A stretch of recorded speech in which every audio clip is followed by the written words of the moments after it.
What up? Wade here. Welcome back to the Wade Alter Show. So I'm getting ready. I'm stoked. I'm amped. I'm getting packed and heading off to Burning Man. So if you don't know what Burning Man is, it's like this crazy festival in the desert of Nevada. It's literally nothing is there. It's just this flat desert dirt. And what happens is it turns into this huge city of 80,000 or 100,000 people. And then all of a sudden when we leave at the end of the week, it just goes back to being like nothing is left behind. And it's crazy. A whole city is created here for a week. And I'm super stoked for this. I never really kind of thought it was on my bucket list, but I never really thought I'd do it. But I'm lucky enough to have a friend who was like, dude, you have to come. And so he's, setting it all up. And we have things like we're flying in on a private jet into the actual campground so you don't have to wait in traffic and all that stuff. We show up, we're at the special campsite where we have catered food like kale and calamari, kale salads and all this stuff. A couple meals a day, all the water is taken care of. There's an RV, like ice. It's just an amazing sort of way. I'm like, if this is the way I want to do it, like if this is my opportunity, I'm going to take it and I'm going to run with it. So I'm really excited. And I already can see as I'm doing some research that this might become more of an annual thing. So we'll see. I definitely have to put a podcast out after I'm back and tell you all about it. And so what I wanted to do was record this podcast a few days before I go and put it out, boom, on that Monday like usual, and kind of promote the fact that I'm off in the desert, yet my business is growing, my business is building, things are happening. I got automated leads coming in. I'm going to keep the Facebook advertising on. They've been tested, they've been optimized. I can let it go for a week. More leads come in, more leads turn into customers, more customers become clients. And that's what true freedom is to me. That's what, when I read 4-Hour Workweek 10 years ago, the life that I wanted, or when I was stuck traveling around the world and I had to work every single weekend because I was stuck in the business and, doing those seminars 300 days a year on the road and saying, I don't want this lifestyle. I want something different. And so what I want to do with this podcast, one, like I said, I'm not just going to here to gloat or anything like that. I want to give you what you need to create that sort of lifestyle for yourself. I think first and foremost, it really is different for everyone. But if I think about what my definition of freedom is, it comes down to three things. First is, the financial freedom. It's not really about just how much money you have. It's just about being able to live the lifestyle that you want. And so when it comes to lifestyle, number one, you have to be able to live wherever you want to. So if you can be doing it from the desert, great. If you being able to live in, Thailand or Poland, or it's amazing how you can just 10x your income just by being able to move to some different location and run your business there. And, if you're making US dollars or euros or pounds, it's amazing how much further your dollar goes in those sort of scenarios. Me here, I love Chicago. It's close to my family. My girlfriend has a career here, and I'm able to choose to live here and build my business from here. So that for me is the choice. But you got to have that, like I said, you can't be, for me, I was off on the road all the time, and that wasn't really freedom. As much as those were great cities, I had to do it. It wasn't because I wanted to. So location independence is one. Another one is you have to spend your time the way you want to. And so that's another part of this is you got to get to the point where you're not stuck in the business and you have to work 60 to 80 hours a week, or you have that career. And I have a lot of clients and they're like, okay, I want to start the business. I also have this hobby. I want to go to the gym. I also am working on my social life. How do I really squeeze all this in? And I'm like, we're going to optimize as well as you can, but really you can't until you get your own thing going and you're doing that full time. That's what leads to your ability to have the free time to do what you want. And there's that quote by Warren Buffett. I say it a lot. He's like, if you don't find a way to make money while you sleep, you're going to work until you die. And so that is what you got to do. You got to find out ways to automate your lead generation, automate your marketing funnels. And really, I would love to talk about this some more. If you guys have any specific questions, hit me up on Facebook, whether it's lead magnets, copywriting, sales copy, sales funnels. It seems like more and more I'm getting those sort of questions. So I'm kind of skewing some of the content in that direction, not forgetting about the inner game of business, inner game of life. That's a huge part of it too. But so you got to have some of those automated funnels in place and be able to not, like I said, be able to go off to the desert and know that your business is still running. I guess another form of that too, the first ever form of automation, employees. And so that's another thing that you really need to have your own thing going in your own business so that you can, train people and have those systems in place where things are running in the background and you can go off and do whatever the hell you want, whether that's grow your business, whether that's have fun with friends and family, travel and do anything there. And then the third thing, this is the one that I think people forget. And that's you got to be able to, with freedom, it comes down to being able to hang out with the type of people that you want to hang out with. And so, yes, there's a social skill aspect to this too, of being able to go out and meet people and be an effective networker. But it's also who your customer is. And so I'll have clients and they're like, yeah, I want to work in certain industries. Like one guy was like, I want to work in the assisted living industry. I think it's a great opportunity because baby boomers, they're getting older and everyone needs to get that. I'm like, hold on a second. Do you want to have these people be your clients? And, yes or no, that's up to you. But you got to really make that decision on the front end of who do I want to work with? My friend Tim, he always says, you want to have your clients be the type of people that you could go have a beer with and it'd be fun. You're not like hiding from your clients. And I've definitely had experiences in the past, definitely as a dating coach, especially where there were some people that I had as clients that I try to forget about those past experiences of just really, not the best sort of people that I wouldn't want as friends or something. Whereas if I look at now, I'm incredibly, how I screen people and the people that I work with, especially for the Chosen 20, I'm like, I got to be able to enjoy hanging out with you. I got to be able to enjoy getting on the phone. And for me now, it's like, I look forward to every one of those calls. And that's something that didn't just happen on accident. And that's something I know you can't do at the start. When I was just starting off, the consulting business, I was working with anyone that was, and it was for a price that, is, multiples less of what it is today. And so, that's just, you got to hit the ground and get going. But at some point you have to have that vision of what you really want and say, this is what true freedom is to me. So how do you get there?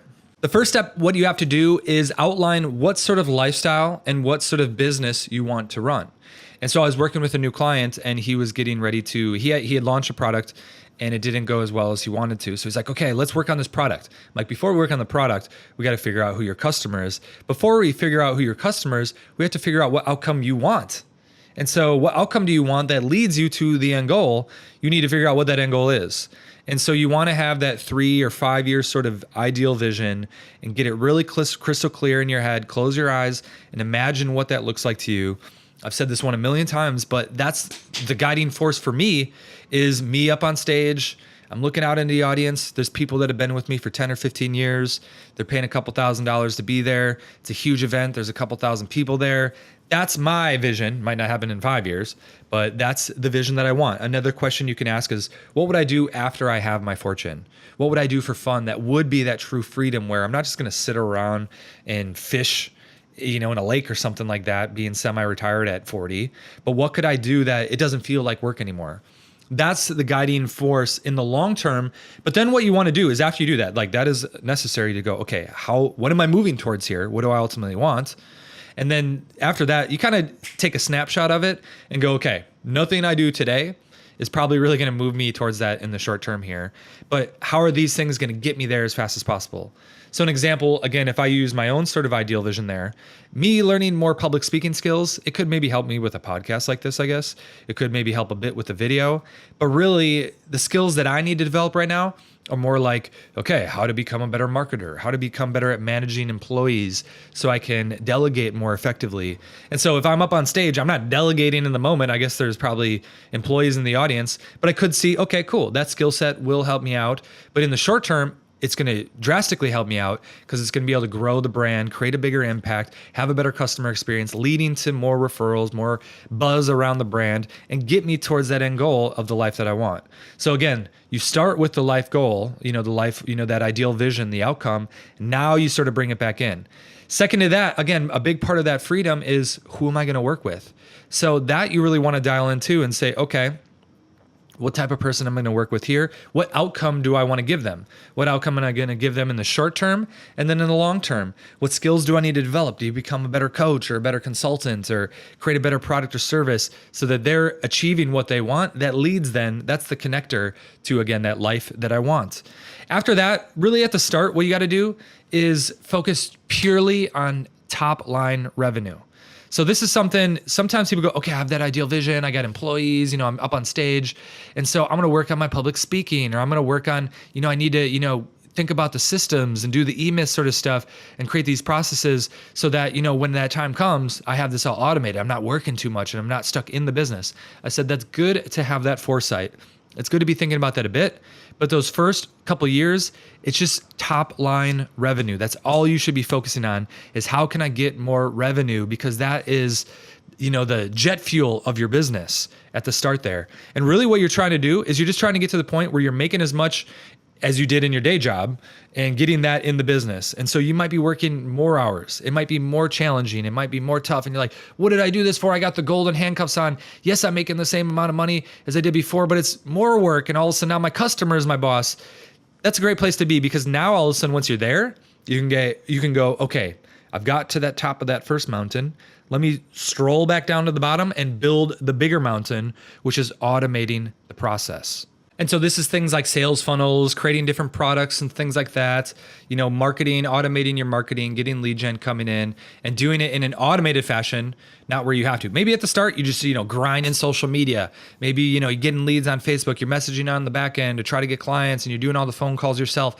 That's what you got to do to start. Like I said, focus on just how can I get more revenue coming in so I can put it back in the business to create, build my brand and create a larger impact. It's not just about the money. It's about what that money allows you to do is have that meaning, be able to reach more people, and then use that to build a better customer experience through having employees help you out, buying better services and things like that. So that's the start. That's the first couple of years. But then from there, it's like, okay, now how can I automate this process? How can I do it where I don't have to be grinding and hustling away? And so, like I said, my ability now to go off to the desert and just have the business run, that's something I couldn't do, 6 months ago. I couldn't do that definitely a year or two ago when I was starting. And it's funny how people look at the business now and they're kind of like, there's so much going on behind the scenes, because again, it's using advertising and it's using email funnels and it's using Facebook retargeting stuff, where one client was like, oh, I got this email. And I'm like, why did I get this email here? I'm like, dude, you don't even realize what's going on in separate parts of the funnel to help build the relationship process with new people. And I know there's a lot of new people listening to this right now because we're spending a couple $100s a day on Facebook ads, and so that's like thousands of new people coming in every month. And it's like, hey, welcome all the new people that haven't heard the podcast before that are checking this out. And so it's really kind of exciting to see the business start to scale properly. And it's funny how sometimes I saw on YouTube there's this guy and he's like, oh, look at this. All your videos have 500 views. This is pathetic. You used to have 10,000 or 30,000 views back in the day, when you're doing the dating coaching stuff. I'm like, dude, number one, none of my clients watch YouTube videos much, and they're much more into the podcast, which is why I put the focus here. And two, I'm building it through, so many people, they model other businesses and they don't realize that a lot of people don't have this shit figured out. And so they're using Facebook nonstop, they're doing their 7 to 10 posts a day. They're putting YouTube videos out every single day. And they're just hoping that their videos pop up in new people's news feeds so that, they're hoping that they maybe get a new subscriber. There's more effective ways to automate that process so you don't have to be, again, have the golden handcuffs where you're on social media. I mean, that shit can get very overwhelming fast when you're thinking, okay, I got to get a Twitter thing and I got to do that and I got to answer everyone. I got to get my Facebook and I got to have a fan page and a personal profile and I got to be getting that going all the time and do 7 to 10 posts a day. And, all of a sudden you got Instagram stories and Instagram and Snapchat, and it just can be a very daunting thing. And like I said, when you're starting off, you might have to do all that, but you shouldn't be stuck to that long term. That's not freedom again.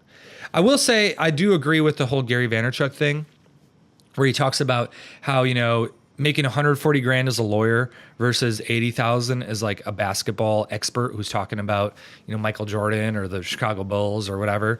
He says the guy making 80K talking about his passion is actually way more successful than the lawyer at 140K. So I would agree with that, but you want to do it again, get to the point where you have true freedom. And again, it's not about more money. It's about being able to spend your time the way you want to, not being stuck with those golden handcuffs, and being able to, as Warren Buffett would say, make money while you sleep, which is just automating your lead generation, automating the conversion, and having a business that runs kind of on autopilot.